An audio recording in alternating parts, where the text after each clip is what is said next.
Welcome to Flinda Tech Lab. This is a free course by the YouTube algorithm. Please comment, like, share and subscribe to the channel in helping to create more of these kind of tutorials. Just sit back, relax and enjoy the training. Let's dive into the tutorial. Quickly, we shall dive into our Microsoft Excel interface. So the application, to get the application, you come to your start. We have our program. We learn how to launch an application.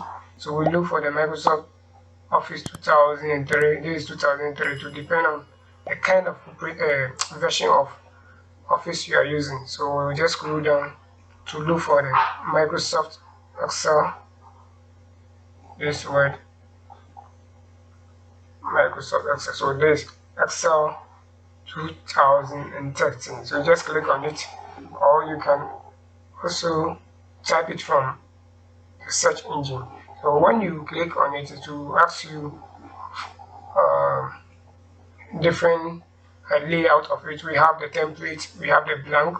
So what we want to do, we want to start the whole thing from beginning. So we just click on what the blank document. The template will give you a brief information on what you want to do, but you are not going to get it exactly the way it is. But when you design it yourself, the way you want it to suit your work, you can design it without any blockage. So this is how the Microsoft Excel interface look like. As I said, we can also open it from here. We can just go to the search engine. Let's type Excel. So you see 2013 showing. So you just what? Type your Excel 2013. The application will show you. You can click on it or click on it from here. It will launch it direct for you.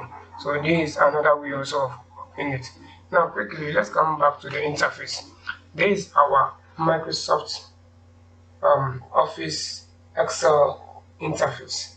So we've learned about the Windows. There are some things that I'm not going to talk about them again because we've already gone through them when we were learning the Windows. So with the title bar, we have our Windows control, and then we have the quick tool and the access tool as well, and the Excel icon.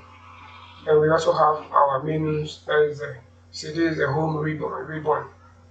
You have the home ribbon, insert ribbon, page layout ribbon. When you click on it, you're going to see the information that are under them.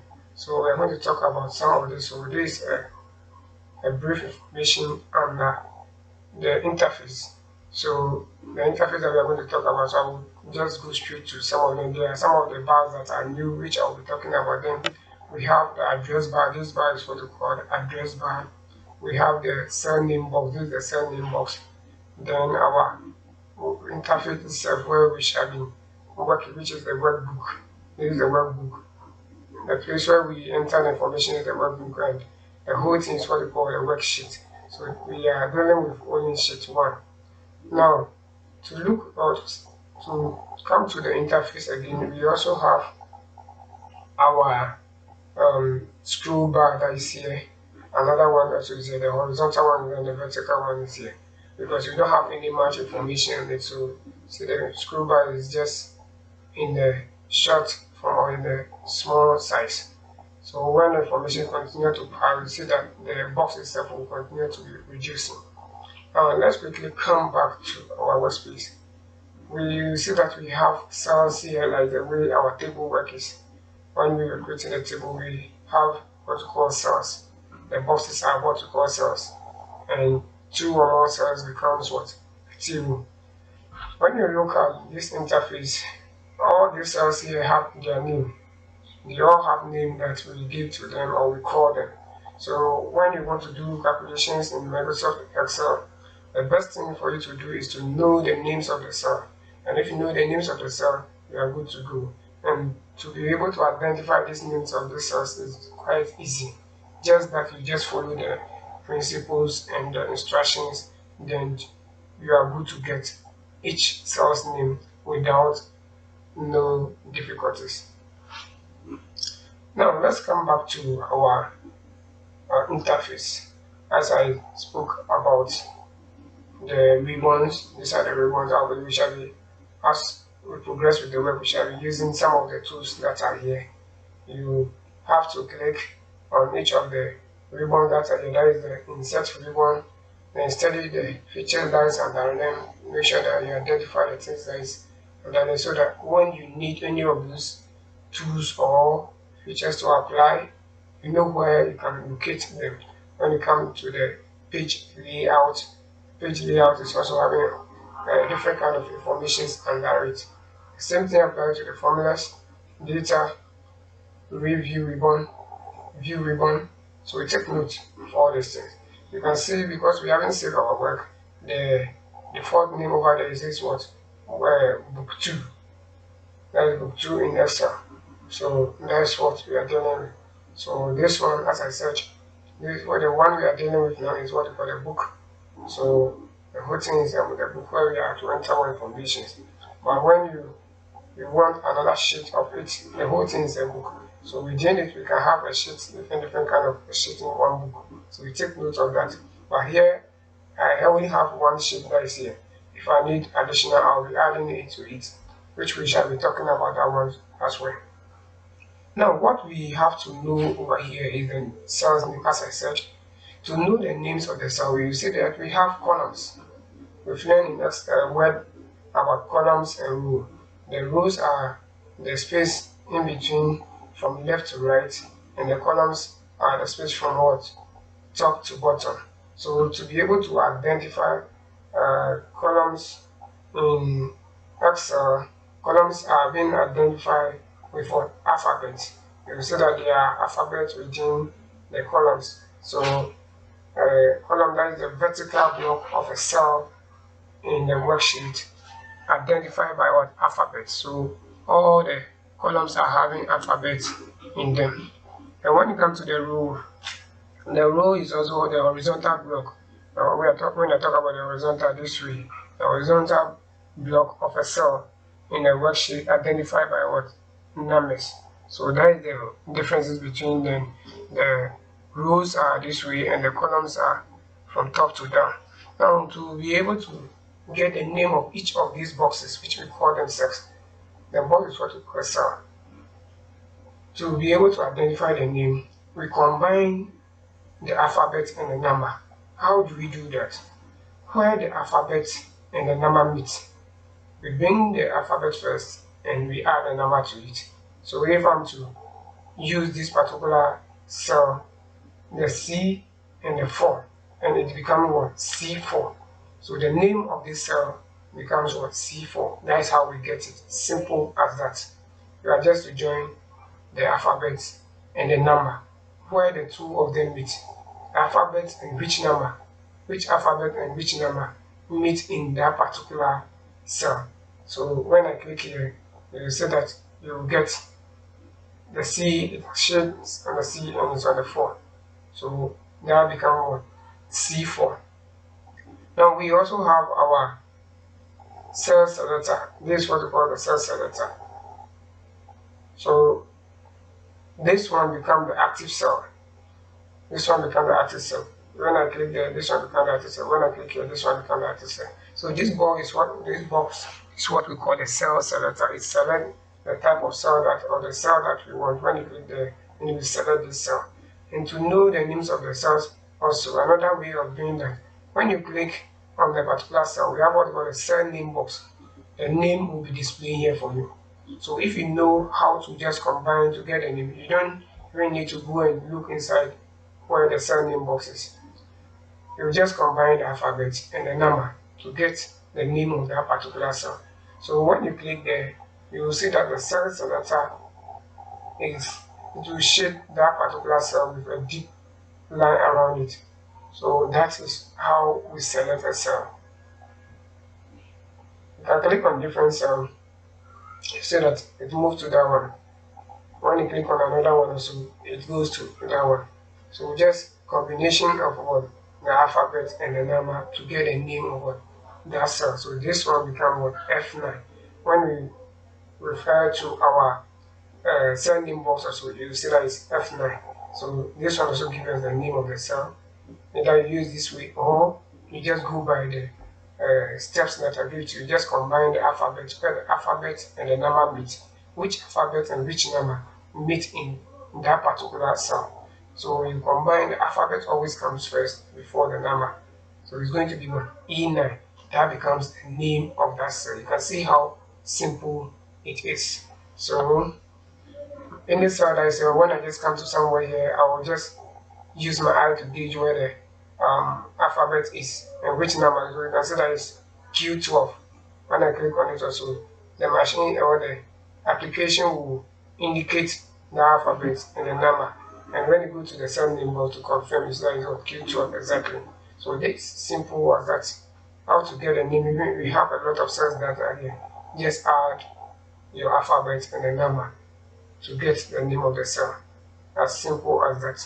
So now, as you know, the cell selector, this is the cell selector. This we select this cell, which become what the one that is being selected is the active cell.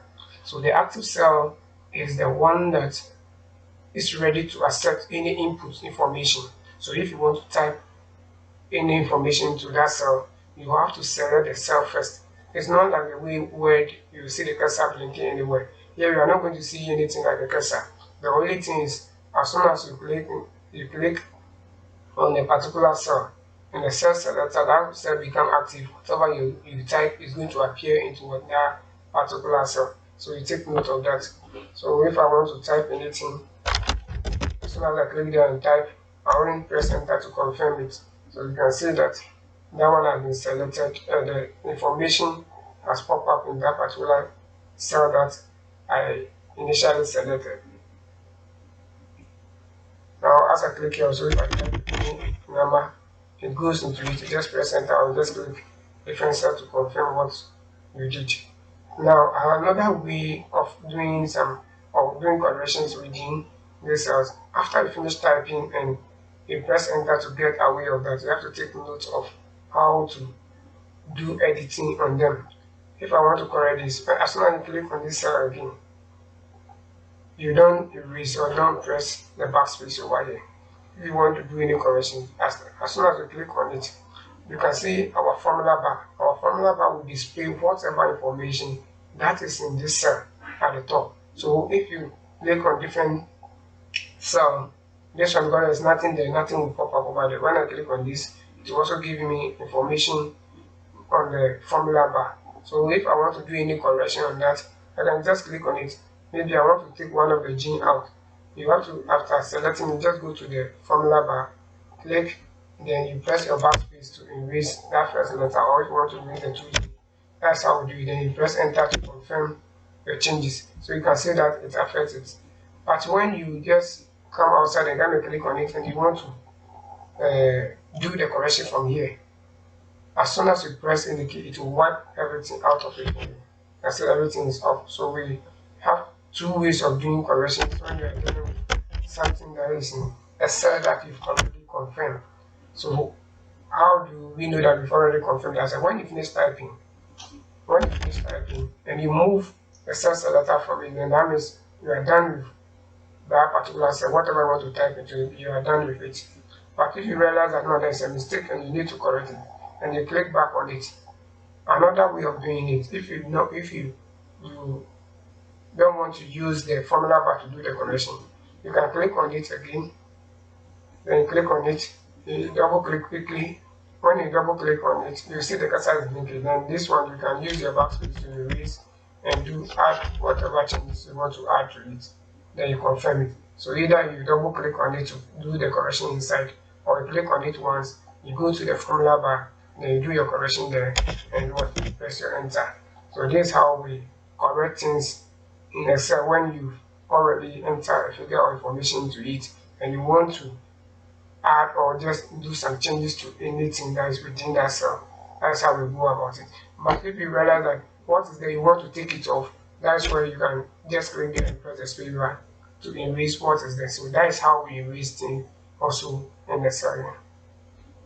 So that is about we doing corrections within the cells.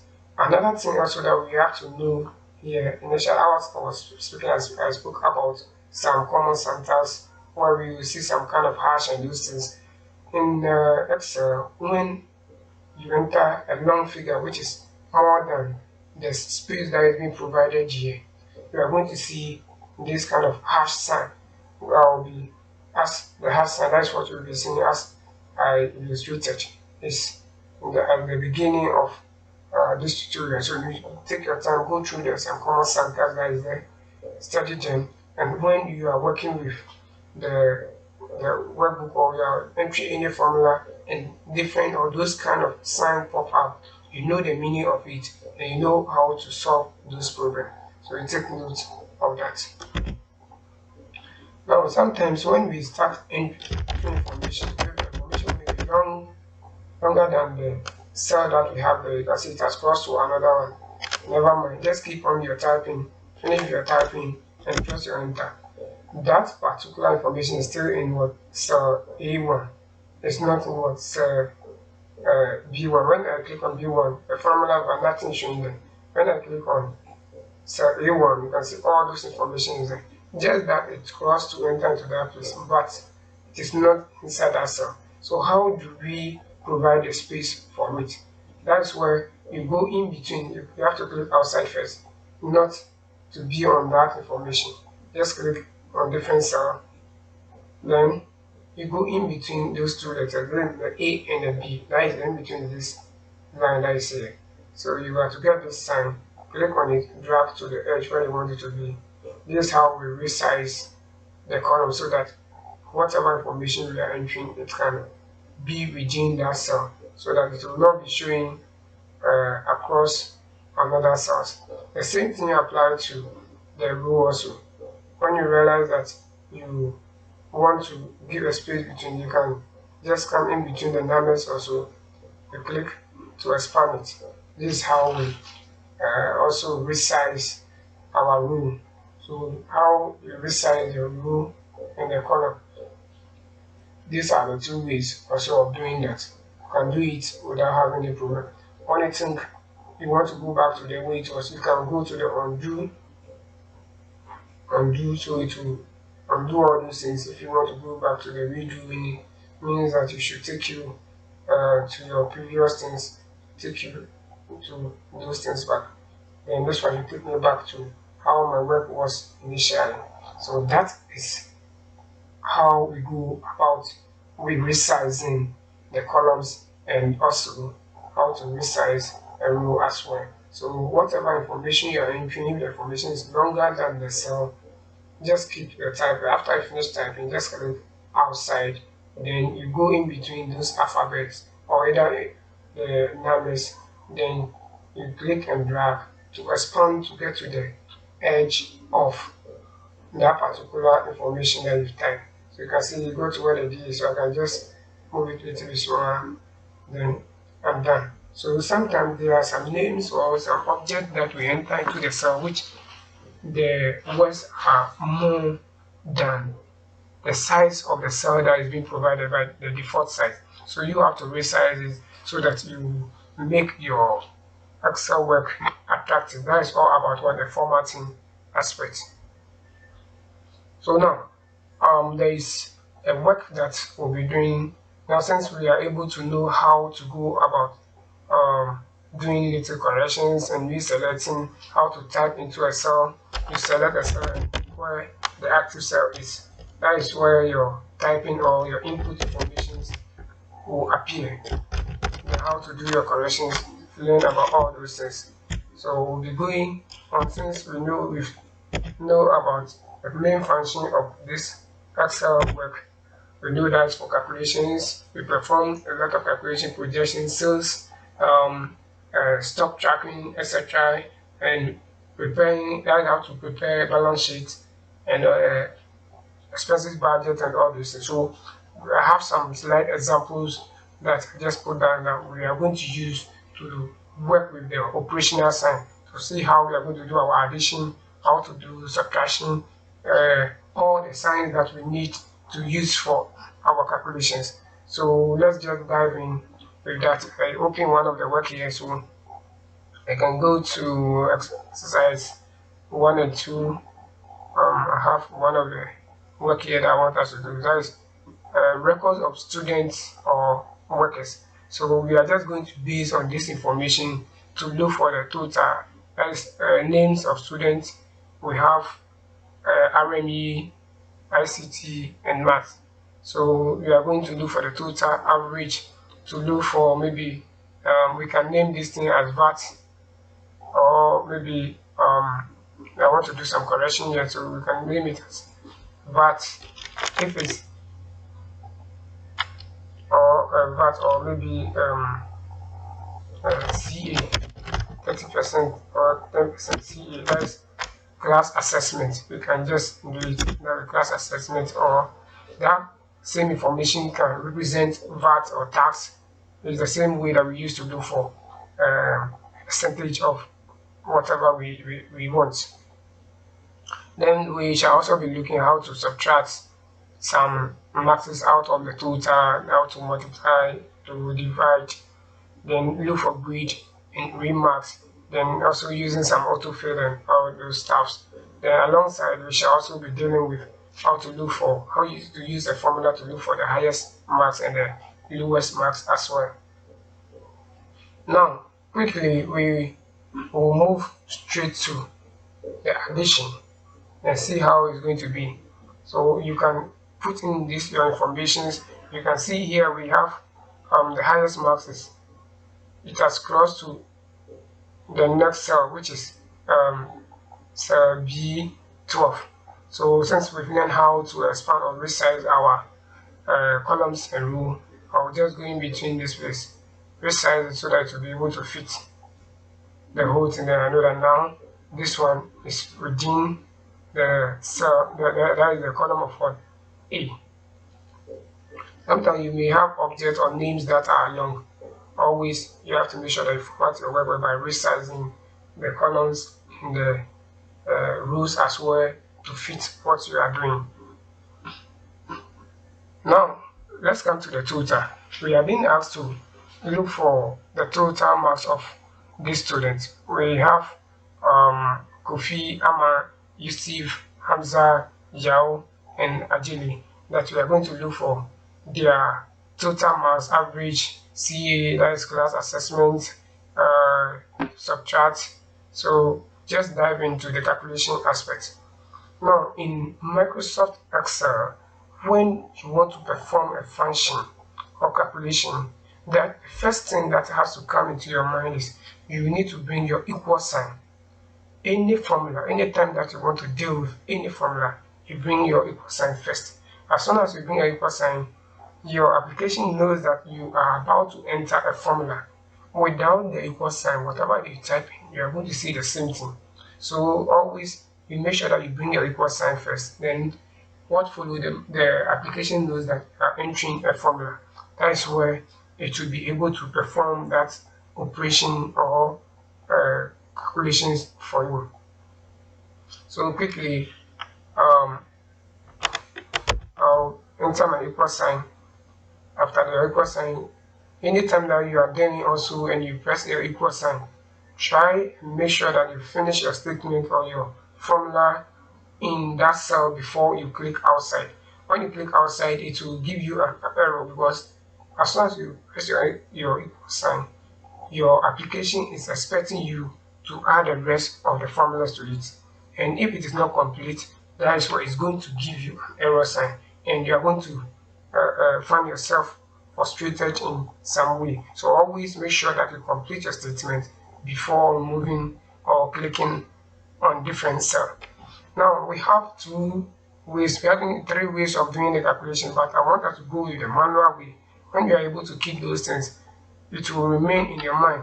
We can use the auto sum here to do it, but I want us to go through the manual way. If you understand the manual way, you can use the wizard aspect to perform your calculations and do it well.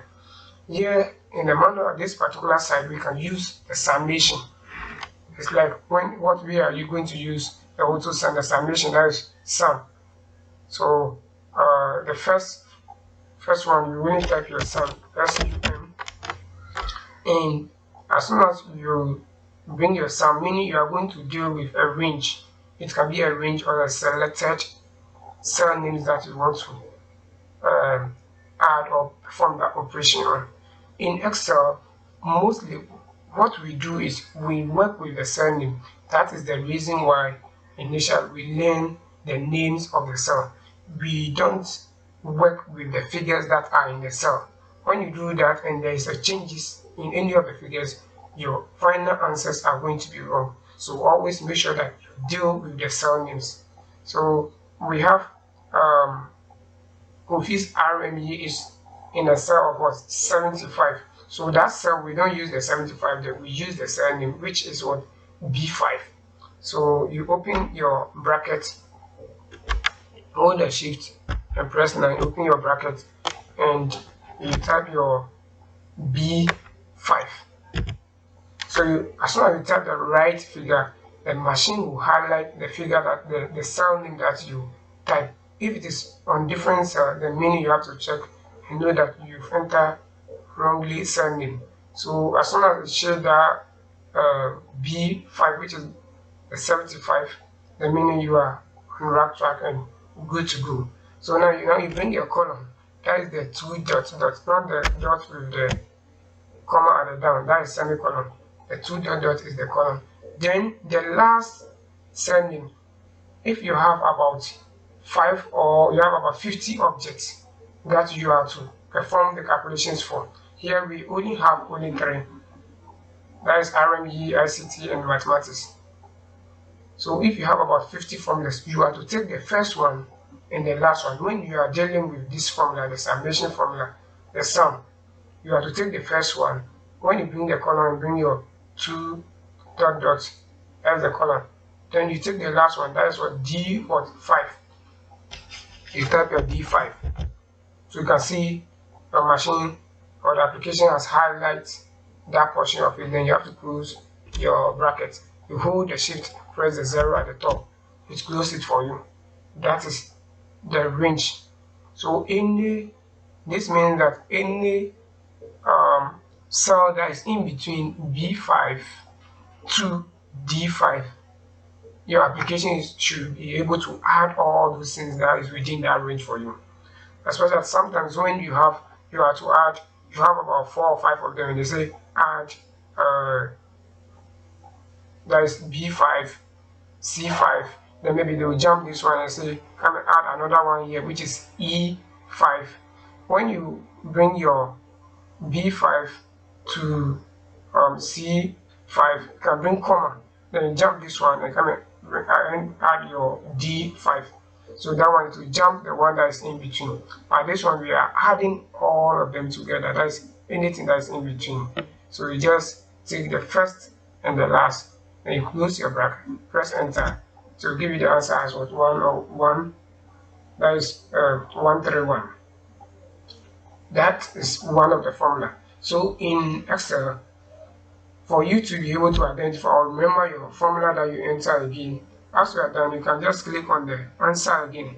Go to the formula bar. The formula bar is going to give you the answer, the formula that you use to get this 131.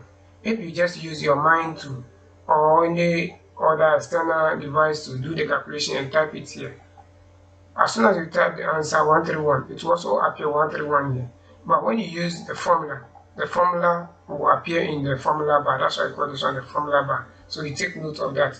If any examiner wants to check your work or want to mark the project or whatever work has been given to you, that is how they check it. After you present your work, they will click on the answers. Then they work inside the formula bar to see what formula did you use to perform or to get this answer. So you take note of that. Now let's come to the second one. Let me just erase this one. Then let me use the second formula for addition. We are still on addition. Now we have to bring our equal sign again. The second one also. But this one we are going to add the cell names. We are going to add the cell names together. So we still need to go by the B5. Then when you look at where your backspace is, you see we have plus sign over there. You hold the shift and press that plus sign. Or when you go to the right side of where your num lock, depending on the type of keyboard you are using, you see the plus sign on it. You can bring your plus. The next one is what C5. You bring the plus. and the last one is what? D5.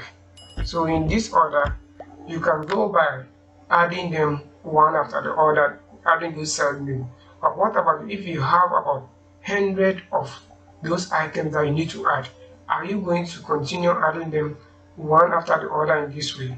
That is the reason why we go with the first formula. So you keep the first formula.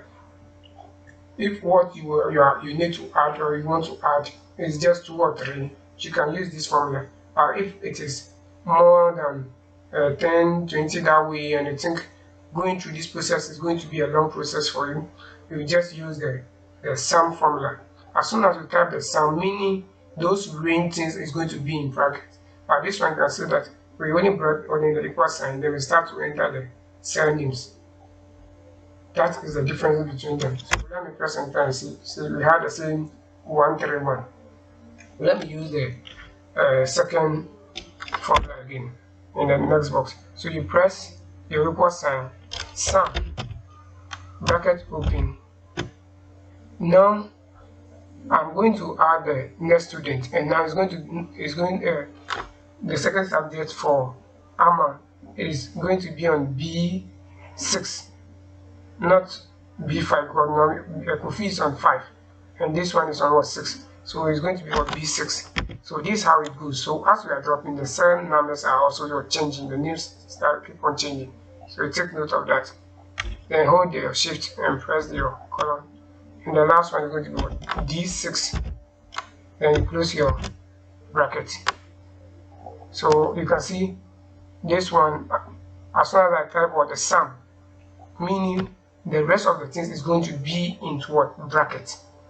You put them in the range of what you want to do, you are putting them into bracket. So whatever is in that bracket is going to add them all together for you. So either you go by this formula or you go by other formula. All of them is the same thing. So when you look at it, this is how we go about addition in what? Excel. Now we have what we call the copy formula. I'll go by that. The formula is another way of what? Filling in the answer for you. So for me not to prolong this video, I'll just apply those ones. But take your time, make sure that you go through the tutorials, understand it well before you apply those formulas. When you are using it for examinations and those, that's where you can put those ones. So if you keep on using these ones, you will forget it. If you forget the main formula, how can you apply it? So you make sure that always the formulas that we are applying, you know those formulas. Let it be in your mind. So I can use either the first one or the second one. What I want to do is after I finish performing my calculation and I have the answer, I'll only come and click on it again. You see this notch that is at the down bottom right corner. When you see the mouse pointer is like a double-headed plus, or like a thick plus. But when I put it on the pointer, it changes to the tiny plus for me. Meaning this tiny plus is what you use to copy the formula. So you click on it, then you drag to the down. It will fill the rest of the answers for you. Now when I click on it, it's telling me some that is what B9 to D9. So you can see the cell names all change in that order. Because I use this formula. I can apply it for the first one. The first one I use addition. What you only need to do is what? Use the formula to get the first answer. Click outside, come back, come and click and drag to fill it. You can use the first one and drag, you get the same answers. Or you can use the second one to do it. You don't need to mix the two formulas. If you are using the first one for the whole thing, you can use the first one for it if you want to use the second one. But as we were learning, that's why I use the first one here and I use the second one here for you to see that we can use the two of them. But as I want to fill the rest of the formulas into for the rest of the students, I only select the second formula that I use and I drag it down to fill for the rest of the students. So that is how we do addition in Excel. Now let's go to the average. Average is also here. You can resize and get my average. Sometimes you may be asked to look for grade and those things, or it will depend on the kind of question that you may be asked to answer. Here we have total. As we are learning, I want us to go through all the steps of doing those calculations. That is the reason I brought the total. Now we have what we call average. When you are being asked to look for a grade, they may either not give you the what's the name, the total. The total may not be there, or sometimes they can give you a question without the total.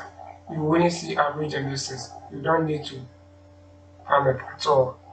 In the average, we have a formula that will look for the total and it will strike it down for us. So let's just go there quickly and see how to do it. We have different ways of doing that. If you are being asked to look for the average of these three subjects, Kofi got 3 subjects.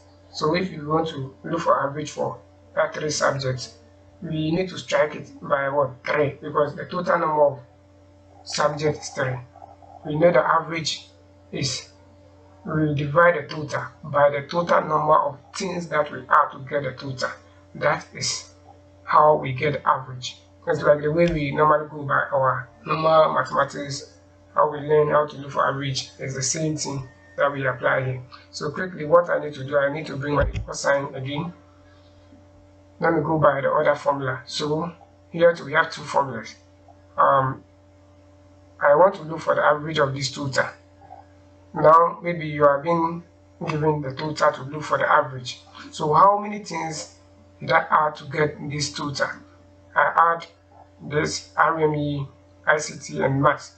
That's what I had to get the total. So meaning I had 3 things, and the total is on what is E5.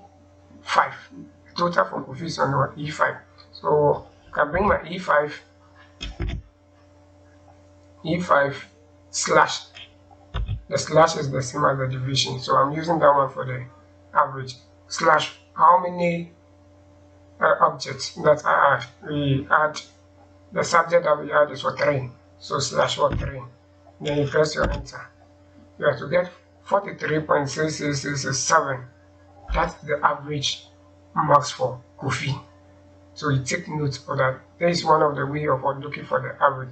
If you are being given the total and you say you should look for the average and you should use the total to look for the average, that is where you go by that procedure. Now, if you realize that, let me take this one and go to the second formula.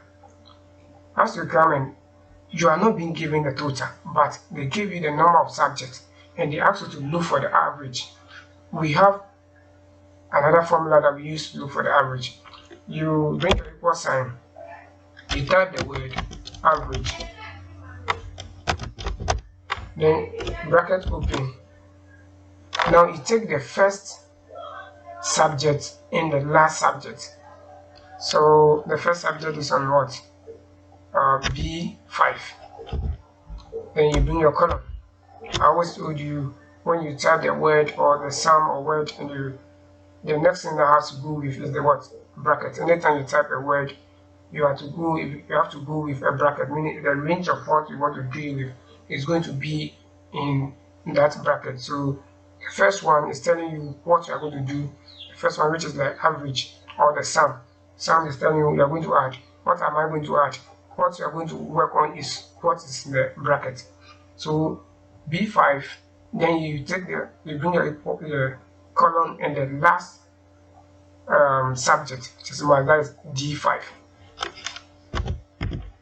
So you can see your application has highlighted those range for you. You close your bracket again. So this formula is to look for the total of those 3 subjects. After that, it will strike to get the average for you. When it's adding them, it's counting the number of things the number of cell names that it's adding. So the number of cells that you add, it will just strike it by the same thing. So after I can just press enter. You said that you get 43.6667, the same thing as the first one also. So any of those formulas, try to jot those formulas in your books or your jotters and go through them. So this is how we go about it. You can go with this formula or the other formula in that order. So let me just use the shortcut formula to fill this again. So I'm able to, when I click on it, you see that send in B9, this one B7 to D7. So that is how it goes.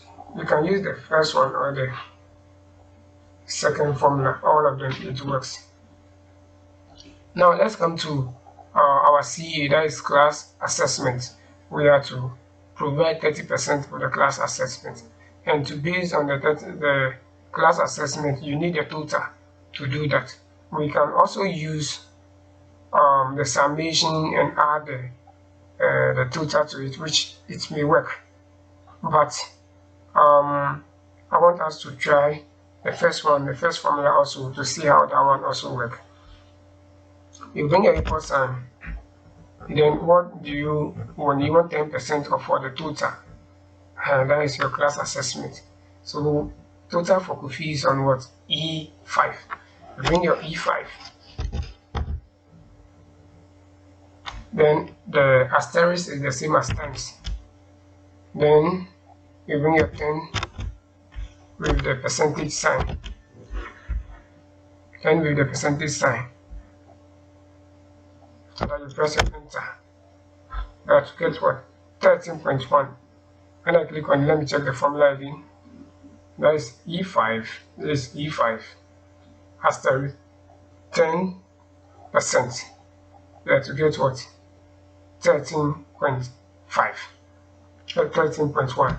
Now let me take this one out again and use the other way also of doing that.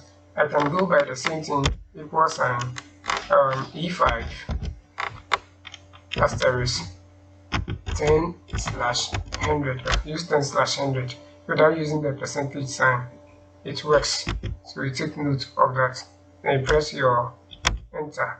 The same 13.1. You can go by this way. Now I put some figures here that it will help us also to study how another formula can be used. Now if I don't want to use the 10% that I wrote here direct, now I put the 10% into a cell. I want to use a cell with a cell to strike so that we see how it works. So you can write this, those first two formulas down. Let me just erase the one that is here.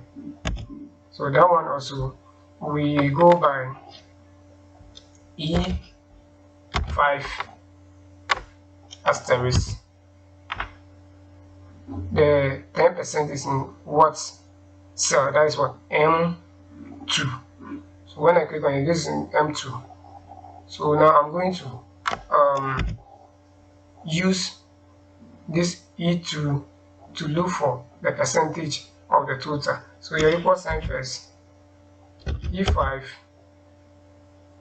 asterisk what? M2. So you can see your application has shared this and shared this, meaning it's going to use this one to look for the percentage. Because we place the percentage inside, we can put 10/100 over there. It's the same thing, or 10 with the percentage sign is the same thing. And then just press your enter. You see that you have your what? 13.1. But when you read this information, it will give you an error. You can write a figure there, or you use the cell name when you put the information into a particular cell, the number into a particular cell. Then use cell name to perform those actions. The same thing applies to the minus and using. We can subtract cell B5 from what cell C5, which it works perfect. You can use the minus sign to do that. So I want to also use still the copy and paste formula also to complete. Let me just use the let me erase and use the other formula. Equal sign E5 asterisk 10 with the percentage sign. So you can go by this, you get your answer, or you can go by using the cell name. So take note of that. So it is for you to practice them. Write those 3 ways of doing that. Let me add 20 here so that I can put minus 20.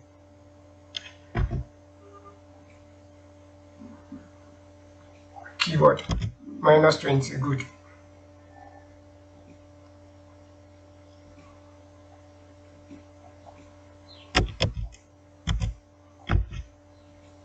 Okay, minus 20. So under minus 20 is here. We are also subtracting. We realize that the students, some of them were copying the class, all the students were copying, so the teacher decided to deduct 20 marks from each of the students. So these are the total for each student. So each of them, you bring your equal sign in. So we have to subtract. So the total is what? E5. E5. E5 minus 20. You can do it this way. Minus the 20 direct. You press your enter. You have to get what? 111. If I don't want to go by that formula by subtracting the E5 direct, the figure is a 20 direct from it, I can just bring my equal sign again. Same E5. E5. Let me take the minus from here. E5, that is E5 and 20, so here have to be 20, so the 20 have to be there. Equal sign E5 minus M3.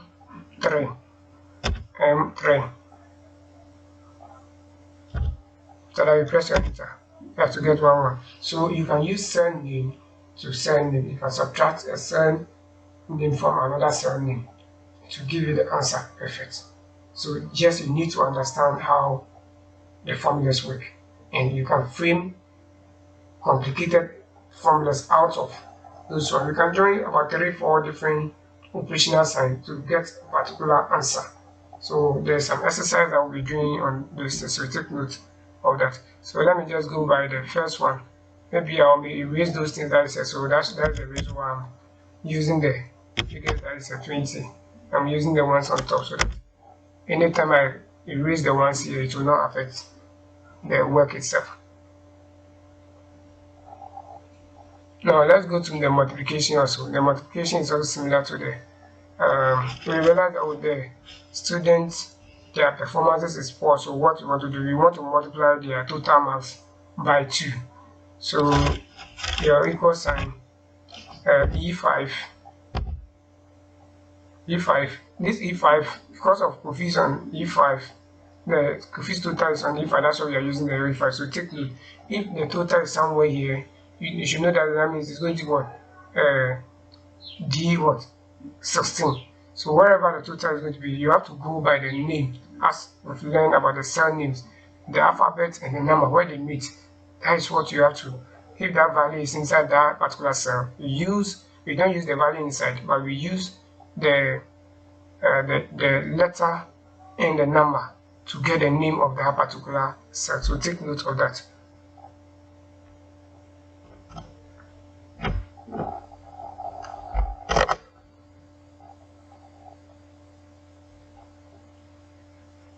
Now, our next thing that we want to talk about, as we are still talking about the formula, you use the asterisk. Use the asterisk to get what we want to. We want to use the M2, so that is M1. You press your enter to give you that. You can decide to use erase what is there and your equal sign. Then you use your E5 asterisk 2 to give you the same thing. So you just apply the same method to what we have already done for this one. So when you click on it, the cell names change 9, this 8 in that order.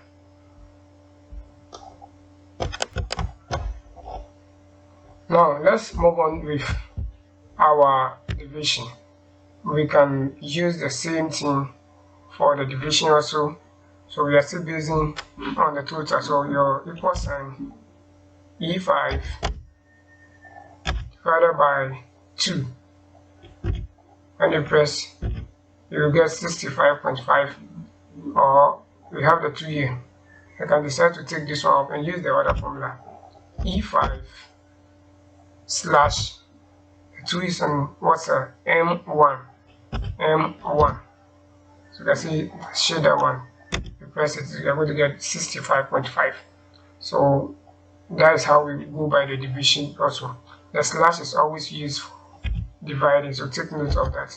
E5 slash what 2. So you can use cell name, you can divide cell name by another cell name, it works, or you can use a number. You can just divide it by the number. This one is just, maybe you may not be given this information in the cell, but they've written it on the paper. That is where you have to go by this way. But if they provide a place where those things have been written, like somewhere here, then you make sure that you don't use the numbers of the 2. You use the cell name to do it. I hope you are clear with me. If those informations are being provided in any of the cell, use the cell name. But if it is on just a paper without and they didn't add anything, like you putting it into any cell name, position them to any of the cells, then that one you can go with the /2.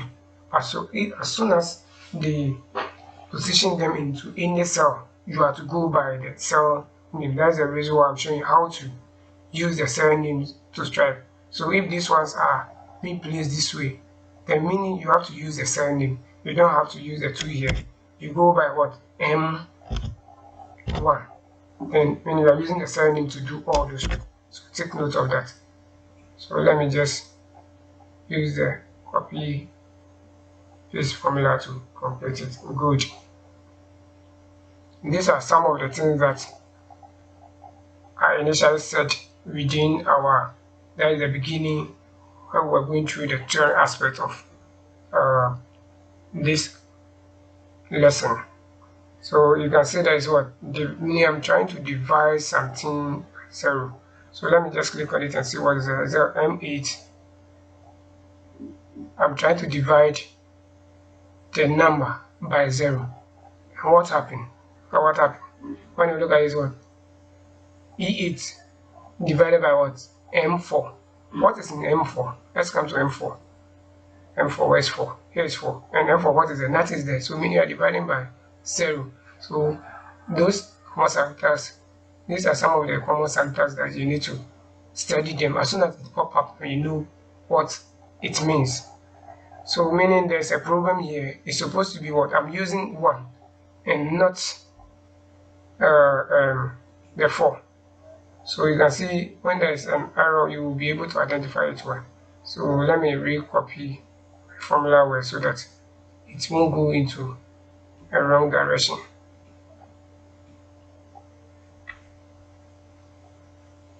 So here it's supposed to be 1, not 4. You can see that these ones also keep on changing, and that's not what I want it to be. So you have to take note of all these things. This is supposed to be what? 1.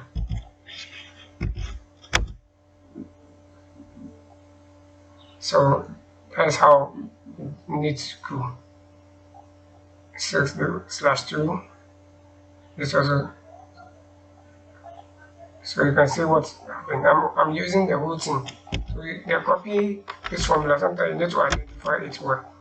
You can see that it's using different. It's also moving the cell because they are not in the same direction. They are not in the same row. So it's trying to use different things to get me the answer, which is what wrong. I'm only using the what is in what M1. I'm not using M2 and I'm not using M3 as well. So you have to take note so that your machine will not give you, or your application will not give you any wrong answers. Now let's go to the grading system. The grading system is one of the top things for students. So if you have to look for grade, we base on the average to look for the grade. And when you look through, maybe the grid, they can give you figure that maybe 70. When you look at our number that is here, the highest is what? 71. So 70 can be for A. We normally use the average to look for the grid. And the same thing applies to the remarks as well. So you may either be asked to use to look for the grid, and they will say 70 and above should be what? A. And 65 to 69 should be what? B. And 60 to 64 should be C. And 55 to 59 should be C, D, and 50 to 54 should be E. It can be sometimes they can add C plus or B plus, and those things will depend how they put the grading system. Anytime that they want to give you any information about grading system, they will give you the grading marks that you need to use, the range that you have to use. So if it is being given to you, you just go by those grading system and use it to do it. So let me just put an example that 70 here should be like for A. Then I put this way. 70 and above should be A. Then here should be 65. 65. Let me just pause the video so that I want to pause the video and enter those figures. Okay, so that's what I want us to watch here. These are the grid mark points and the remarks. Distinction, excellence, very good, good, pass, weak, weak, very weak, and fail. So we are going to apply this formula. So let's just see how we can go by the first one, the grading. Now that they've given us the grading points, let's see how we can go by these marks. Now we are using the average. We are using the average to do that. So we have the figure here for 39. I want us to get something like fill also within, all the marks should be within. So I can put here like 20. So that's I put the 20 here, this thing changes here. Then here can be 30. So 20 something. So you can see the figures are changing. And we can get something like 45, 40, 59 is here. Let me make this one so that we can get like 50 out of 55, 50, 55. So here can be 50. Okay. 63. Okay, so I think here is okay for us to go. Now let's start with how to get a grading. The grading system, we use the if function. The if function is used to do a lot of things. We can use it to look for budgets, if the statement is true, that is the end or the or. We use the if function for all those things. But what we want to do here is to base on the grid. When we are done, as soon as you finish going through this process, you can apply the same thing for your looking for the balance, prepare a balance, a budget, and all those things. If the budget is over budget or the budget is the standard form, you can use the same formula to apply for those ones. So quickly, you bring your equal sign, our first grade, they say if the marks of the student is 70 and above, the person should add. So our equal sign first, you bring your if function, your if, then you open a bracket. First average for the first student is 40. It is in what cell? That is F5. So if F5 is greater or equal to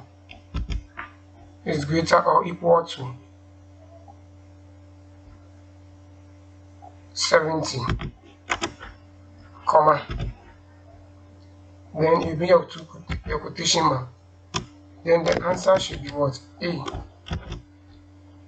comma. That is one of the statements. That is one statement. If F5, which is Kofi's average, is greater or it is equal to the 70, when you say greater, that means it will pass 70. But when you say greater or equal to, meaning from the 70 going, if he had a mark that is above that, then we should give him A.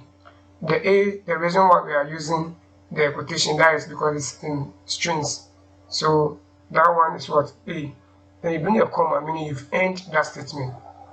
If that one is not true, then you have to bring the if again. If the same F5 is greater or equal to, our next one was 65, comma, always you bring comma to end one statement. Then our answer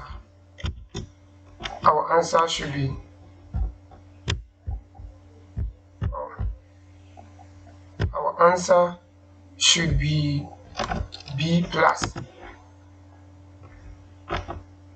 then comma to end that statement again. Now if that one also is not true, then if F5 is greater or equal to, our next one says what? 65, we move on to what? 60, comma, then the answer should be B. You close your quotes. If that one is also not true, comma, you end the statement. If. So you have to do this until you get to the last grid. If, bracket open, F5 is greater or equal to, the next one is 50, we have, so 55, comma, then your quotation, then the answer should be C plus, because it says 55 should be what? C plus, then you close your quotation, then your comma, you're starting another statement again. If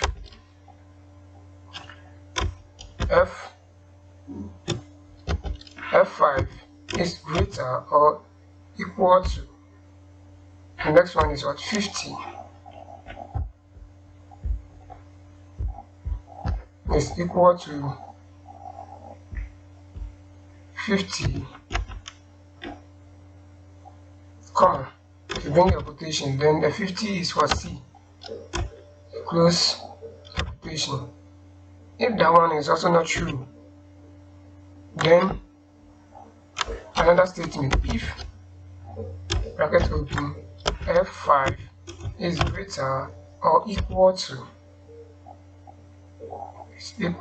45, comma, then your quotation, then the answer should be D.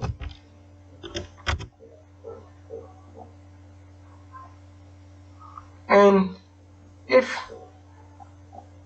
that one comma, that one too is not true, you bring your if again, bracket open, F5 is greater or equal to 40, comma, then bring answer. Our answer should be what? E. Then comma. If this one is also not true, then we shall say if again F5 is greater, is this one we have to change it to is less than or equal to 39, comma, then our answer should be what? Fail. No, the answer should be F. So that is the last one. Now what we do here is that we count the number of brackets that we've opened and we use the same number of brackets to close it. So if you can't see it well, you can count it from here. We have 1, 2, 3, 4, 5, 6, 7, 8. So 8 brackets. So meaning we have to close it with 8 brackets. So 1, 2, 3, 4, 5, 6, 7, 8. Then when you are done with the 8, you press your enter. So give you, so we had what? E. So this one is within 43 and above, so the answer is. So we have to use the copy and paste formula, just put it on it, click and drag to fill the rest of them. So we had 1A, B plus, F, 1F, 1C, but we don't have D. So this is how it goes about it. So anytime you're having asked to look for the grading of a student, you have to use this formula to look for it. Now let's look for the remark. The remarks, we are using the same if function to do that. And I want to, for us not to prolong the video, I'll just copy. We have to use the same procedure. All what is here, where the answers are, we are only just going to change the answers with what these words that are here.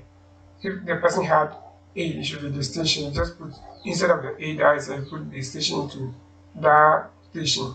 Then you come to the other one also. So we just apply this one for one. When you press enter, the answer that you get, you just what use the copy and paste formula to complete it like how we did it for this one. So I can either decide to copy this one here, then I'm going to paste it here.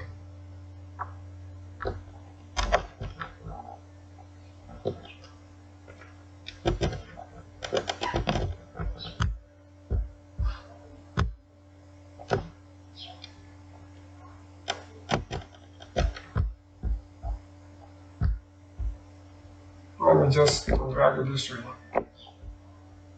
I do the same F over here, but what I want to do is just to change the information that's inside.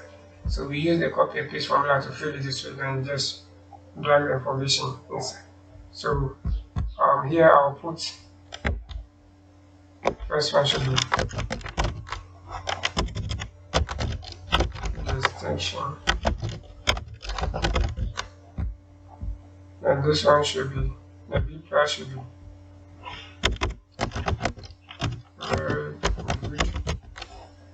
okay, excellent.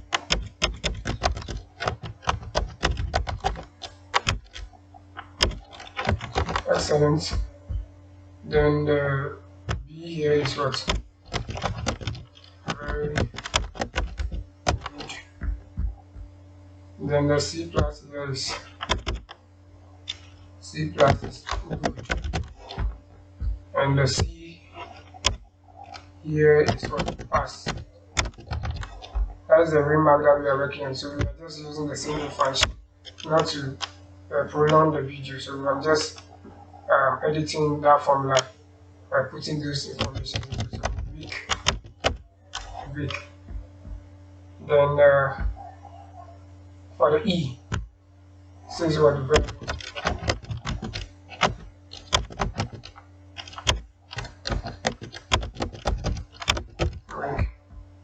and whether this is we use what fill.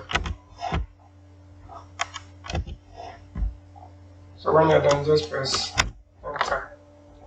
So you see that we had what is what E is what Okay, so we check what is the information like 39. If it's equal to 39 and below should be fair, and 40 should be.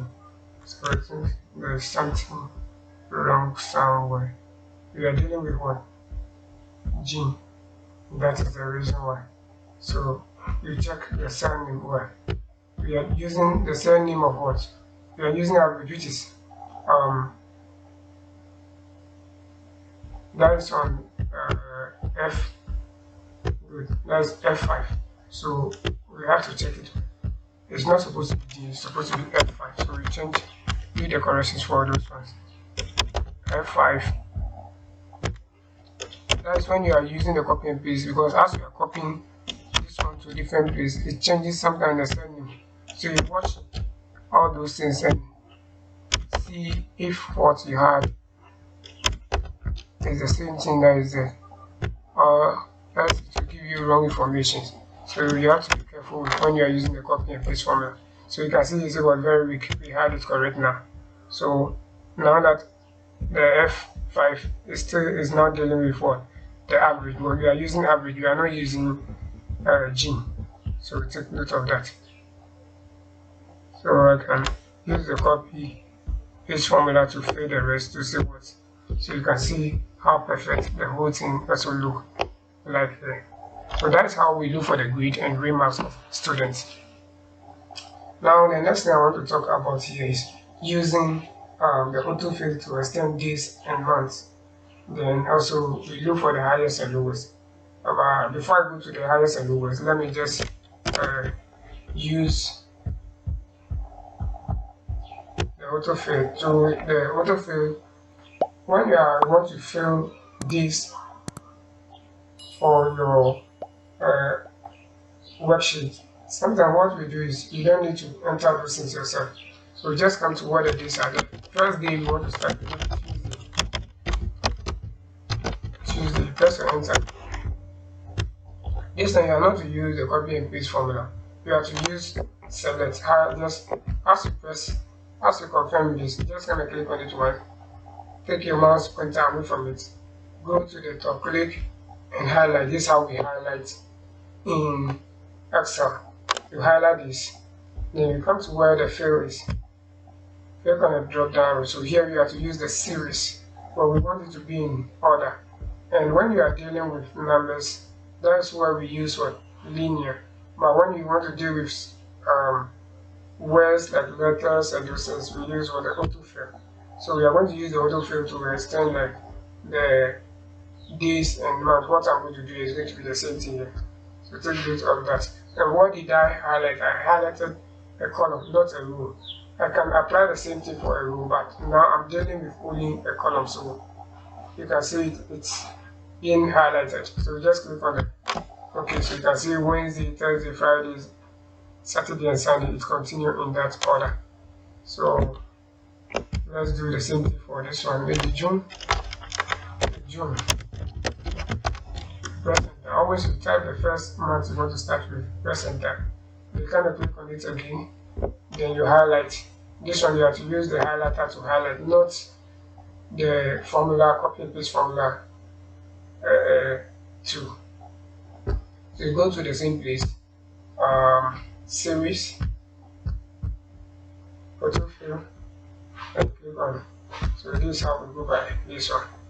How to use the autofill to extend this and months. That's what we just did. Now, how to use the same series or the fill to fill numbers. Maybe you want to fill something like 1, 2, 3 in that order. You don't want to type it. The number you want to start, just press your first number, you press enter. Then you come back and click on it. Click and highlight. You have to highlight the number of cells that you want to fill that numbers into. Now when you come here, we are going to the same place as in the fill. This time where you are dealing with numbers. So here you take what? Series. You can apply those things using the wizard to do. Maybe the wizard may not do it the way you want it. That is the reason why most of the time we try to use the custom aspect to do it. So you come to series again. This time it's also column, but we are dealing with numbers. So you see we have what linear. Always when you're dealing with numbers, you go by the linear aspect. Then we have what we call the step value and the stop value. So where I will start from, the step value is the interval that is supposed to give. But when you select 1 over the meaning, it's going to be in 1, 2, 3, 4, 5 in that order. But when you put here, put 2 over here, you put like 2, it's going to be 1, to jump the 2, to go to 3, to jump 4 in that order. There's going to be 2, 2, 2 intervals between the numbers that is going to count for you. So let's put 1 to see the first changes. Then here we can say 4.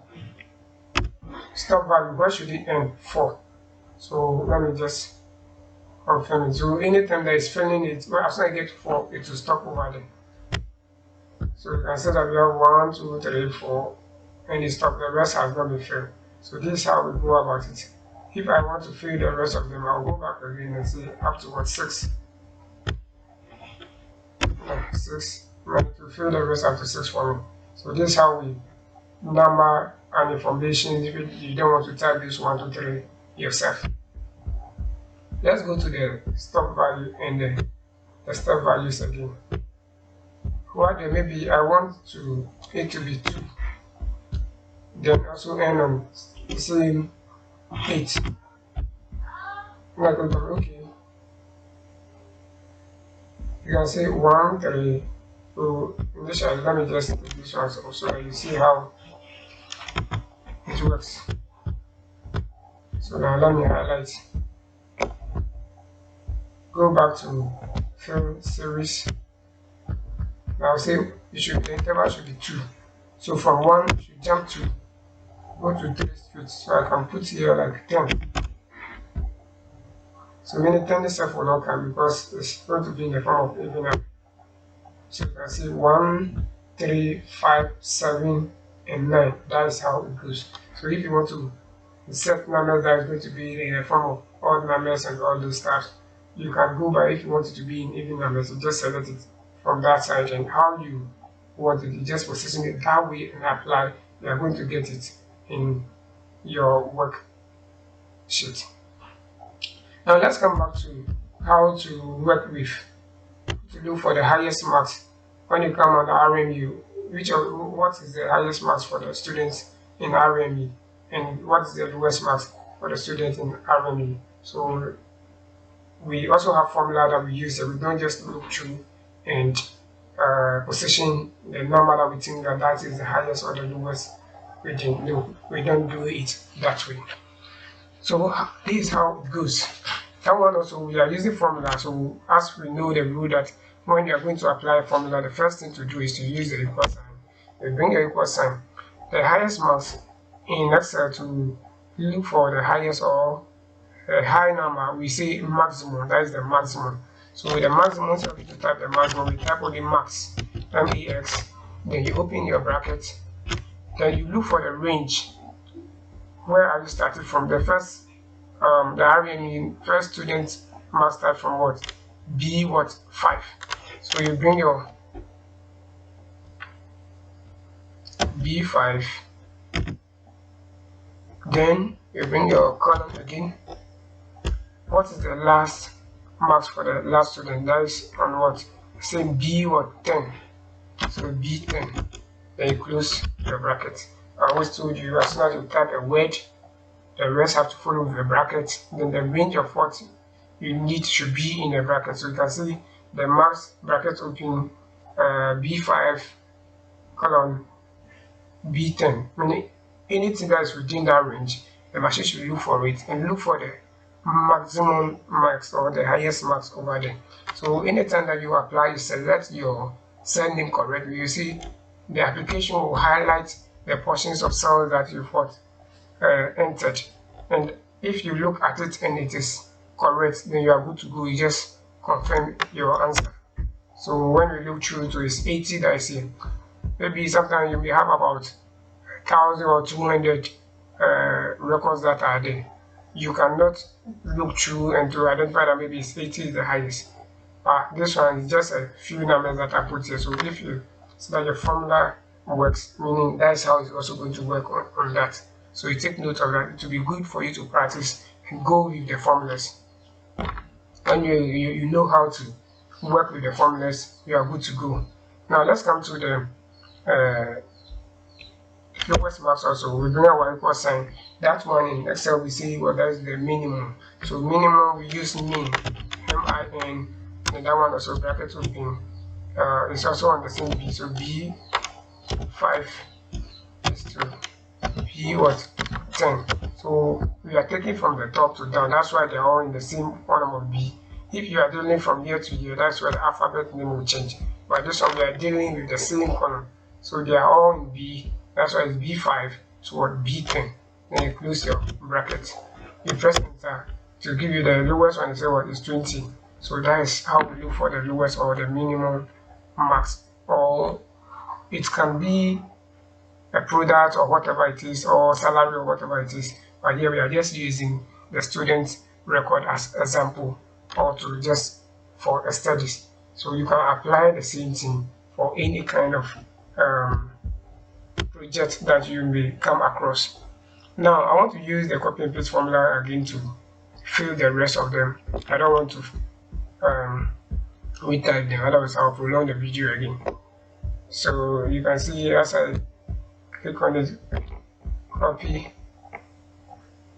It's supposed to end here because here is formula, so I have to just take the formula off. So you can see how perfect this one also has filled our answers for us. So what you need to do is what? Take your time. If you think I'm running too fast in the video, just go through it more, pause it, practice it, then continue it in that order. If you are able to do it that way, you'll be good to go. You will not have any difficulties in using Microsoft Excel. If you are able to get this accrue and fundamental, how to do these calculations and those things, there are some advanced things that you can use Excel for. From there, you can learn it from this is your own. You can learn it on your own. But if you don't understand this fundamental, it's going to be difficult for you to even climb to the advanced level. So this is how we do our calculations in Excel. So you've seen how we go about them. We shall be learning how to format the cell. These particular cells that you are, these lines that you are seeing, they are only just guiding you to be able to enter the information into your workbook. So you take note of that. If you print, you are not going to see these lines. So we are going to learn how to format the cells and how to apply a line for them. If you want, a line should be around, those lines should be there when we print, and you have to what? Apply them. That is the formatting of cells that we shall talk about. I hope you find this tutorial helpful and see you in the next tutorial. Bye for now.